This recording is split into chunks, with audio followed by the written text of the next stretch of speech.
বন্ধুরা 38 সাইজের গোল কামিজ কাটার জন্য আমি এখানে প্রথমে 42 ইঞ্চি লম্বা ধরে নিয়েছি।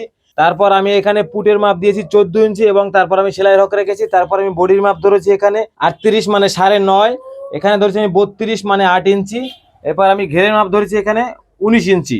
তারপর আমি শেপ কাটটাকে এখানে এভাবে রেখে এখানে দাগ দিয়েছি। তারপর আমি শেপ কাটটাকে এভাবে রেখে এখানে দাগ দিয়ে নিয়েছি। তারপর আমি শেপ কাটটাকে ঠিক এভাবে রেখে এখানে দাগ দিয়ে নিয়েছি।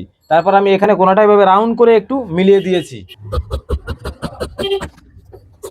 এখান থেকে একটু ঢালু দেবো আমরা আধা ইঞ্চি পরিমাণ।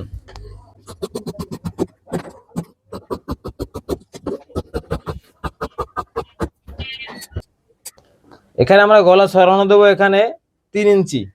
তো বন্ধুরা এখানে আমরা হাতাটা লম্বা দিয়েছি 13 ইঞ্চি এবং এখানে আমি 3 ইঞ্চি বরাবর এখানে মোড়ার মাপ দিয়েছি। এখানে স্ট্রেট মোড়ার মাপটা দিয়ে ধরেছি এখানে 7 ইঞ্চি এবং এখানে ধরেছি আমি 10.5 ইঞ্চি।